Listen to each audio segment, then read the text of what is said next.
a man who knows not only the surroundings for where we are, but across the league as well as a writer for CBS Sports, NFL staff writer. He is Garrett Podell.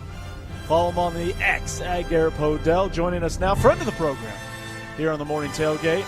Garrett, good morning. Welcome. How are we? Happy training camp. Good morning, guys. Happy training camp. Like you said, so excited. The pads are coming on. I mean, we look at OTAs, mini camp, beating a training camp. I mean, that's just dudes running on air, shorts on. Now we can really evaluate some football. It's an incredible time of year, like you said. Okay, Garrett, so before we get into the bigger picture of the league, let's zero in on the silver and black here for a hot second. When you look at this team, this 2025 iteration of the Raiders, what is the most intriguing storyline? What is, whether a small camp battle or just the bigger overall theme of what this team will look like this coming fall? I mean, it has to be the offensive side of the ball, right? I mean, for years, even if you look at last year under Antonio Pierce, the defense closed really well, and the team finished strong, which kind of knocked him out of contention from being able to draft a quarterback high. But bringing over Geno Smith, who's been kind of one of the more underrated quarterbacks around the league. Like, if you're on NFL Twitter and you kind of ask someone, what's your opinion of Geno Smith, that's kind of how you judge if someone's really watching ball, because Geno Smith, incredible under pressure, did not have fantastic support from his offensive line, particularly the interior of Seattle's offensive line the last few years. It's why Seattle drafted a guard in Gray Zabel in the first round this year. They acknowledged that was a big weakness.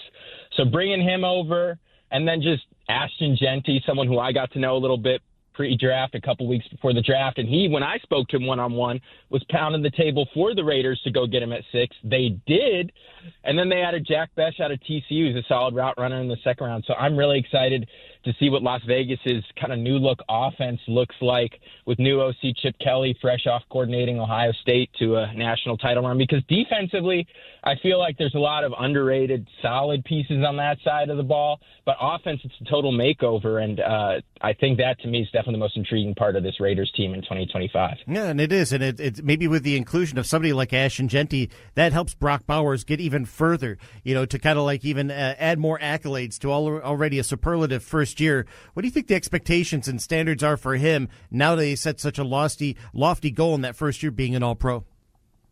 Sky high. Do it again. I mean, he has the most catches by a rookie in NFL history, 112. Most catches in a season in Raiders history, not just rookie, Raiders history.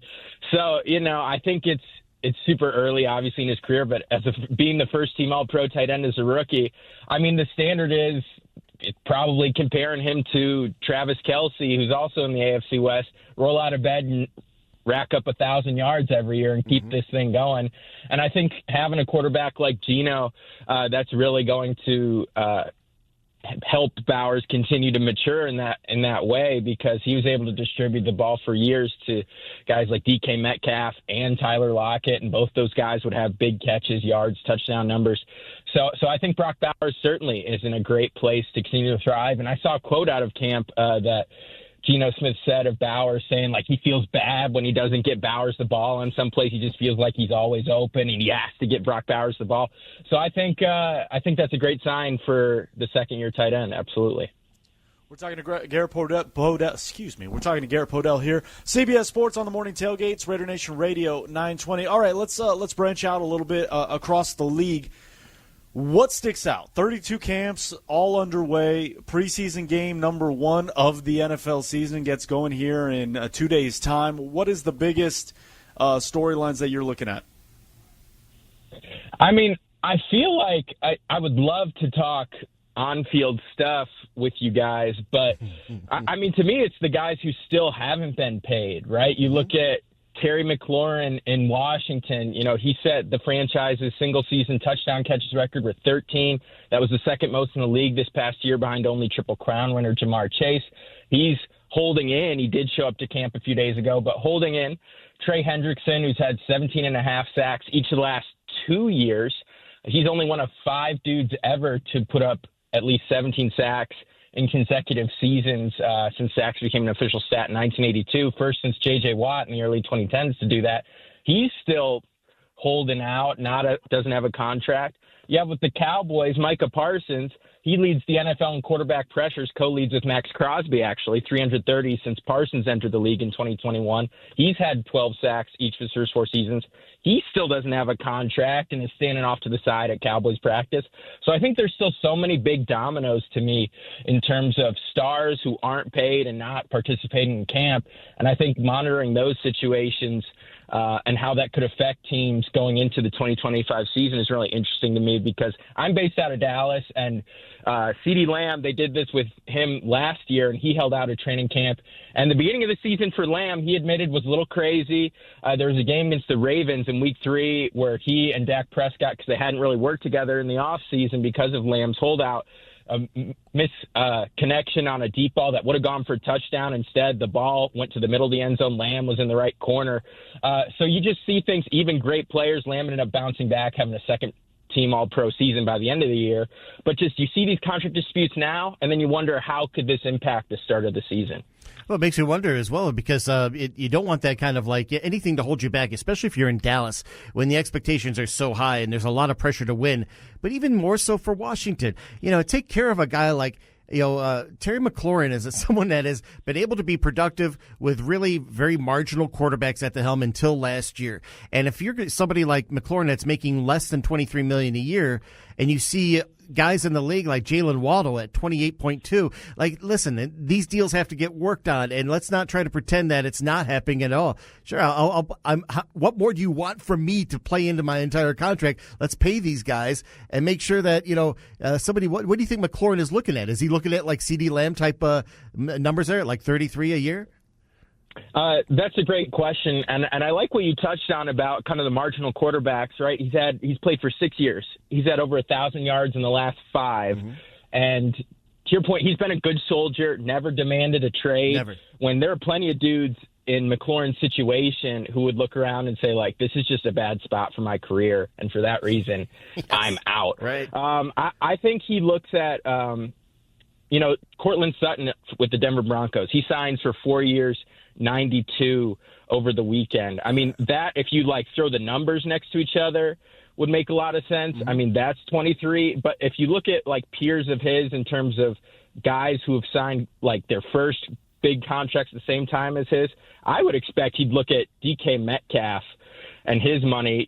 He went to the Steelers and signed a 4-year deal. Well, they called it 5, but really it was a 4-year deal because they tack on the last year of the existing deal. 4 years, $132 million. Okay. So my guess is he's probably looking somewhere in the DK range, which is around, like you said, $33 million, because him and DK and Deebo Samuel, they all signed their original 3-year contracts around the same time. So I would imagine he's shooting for 33. If they can probably get in the 30s, you would think that could get it done. But like you said, McLaurin's put up with a lot of different QBs over the years. He probably wants a little bone for being the good soldier all these years in Washington. You're in Dallas, Garrett, and I have to ask you, can you imagine being the fans cheering and chanting and yelling in Jerry Jones's face to pay Micah? The gumption those fans had to just in his face. When I first read that story, I was like, okay, they were probably chanting as he was walking away. No, he's standing right there looking at him. Eye contact is being made. I feel like those fans need to go in the Fan Hall of Fame. Yes. Yeah. I would say the funniest thing about this story is it's like Groundhog Day. We did the same thing last year. I'm going to go out to Cowboys training camp for a week, August 4th through 11th, coming up here.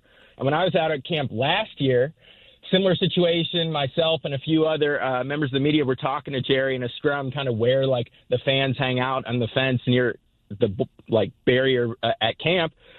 The chants were, pay CD, and Jerry's sitting right there, and he hears it. And over the weekend, Jerry said, yeah, actually, I don't mind them yelling pay Micah because this pay CD chants, because CD was holding out not physically here last year. Micah is physically here. The CD chants were actually louder last year, so I don't mind it. Okay, so, I mean, the craziest part about this is we did this whole song and dance a year ago, and no lessons were learned. Jerry, he's decided he wants to wait. His big thing is he likes to say, I want all the data. Translation, he's afraid of guys getting hurt. I wrote an article for CBS Sports about how he looks at Trayvon Diggs. He signed him a little early. Terrence Steele signed him a little early. And he kind of looks at the contracts that don't work out as kind of sort of an example, confirmation bias to back up, him waiting. But it's like, if you look at all the contracts that didn't work out, you sign Lamb to a really top dollar deal, second team All-Pro, despite spending the second half of last year catching passes from Cooper Rush, who, no offense to Cooper Rush, isn't really scaring anybody throwing deep downfield. So, yeah, it's the definition of insanity is doing the same thing over and over again, expecting different results. Jerry's doing the same thing over and over again. The market goes up.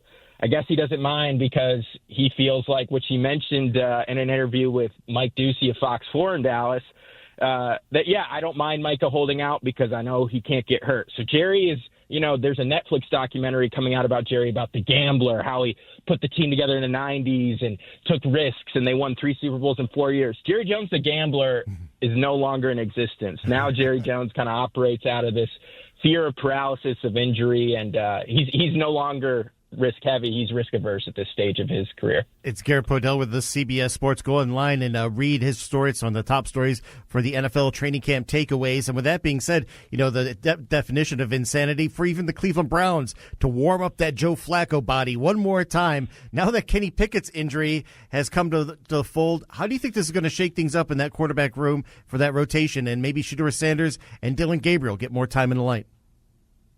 Yeah, that's a good point. It was a story before the Pickett injury that all 3 of the 4 guys, Flacco, Pickett, and Gabriel, had gotten reps with the first-team offense in camp, and Shedeur Sanders was the only one who hadn't. So you would imagine, now that Pickett is sidelined, that at least Sanders would get, the number of reps that maybe Gabriel was receiving with the first team. I think it's very interesting. It's very clear that the Browns are going to start the year with some veteran at the starting quarterback spot, whether that's Flacco or Pickett. But now with the injury, probably Flacco at age 40. He'll be 41 in January. But I feel like Gabriel versus Sanders is almost like a mini quarterback competition in itself, because that's the competition for halfway through the season when the year's not going the way that anyone would have hoped, because we know, Joe Flacco's had a great career, but in his 40s, it's just very difficult to be a great quarterback in the NFL. Tom Brady kind of broke everyone's brains. That which young guy's going to come in and be the start of the second half of the season? You can just see the train coming down the tracks with how that's going to go. So I think Gabriel versus Sanders is a very fun thing to watch, not for who's going to start right away, but who's going to start when the offense falters halfway through the season. And, maybe with Sanders getting more reps or does well in the preseason game, maybe he can climb the depth chart. But it's very clear, for whatever reason, he was the 5th-round pick and Gabriel is the 3rd, that Gabriel has the edge early just in terms of rep count. You know what? We're going to have to cut this interview short. This is the disrespect. When you talk about Kenny Pickett, he's a Super Bowl champion. That is Super Bowl champion Kenny Pickett. That's right. He did take a knee in the Super Bowl. To you and Clay, you know better than that. How dare you besmirch That's on Kenny me. Pickett? Garrett, it's always a blast when you come on. We really appreciate the time. Let's do it again soon. You said you're heading to Dallas next week. Yeah, I'll be out in Oxnard, California, August 4th through 11th. I'll be there for a week and would be happy to provide on-site analysis if that's something you guys would be interested in. I always have fun talking with you guys. Would love it. Oh, it's Garrett fascinating. Podell. Find all the stuff up on CBS Sports. Garrett, we appreciate you. We'll chat soon. Sounds good. Have a great one, guys. Thank you, as well. Garrett. Clay. Well, listen. Unbelievable. Sometimes we take it for granted what Kenny Pickett's able to do and has done in this league. Wait till Kenny Pickett hears this in podcast form. He is going to be furious with you.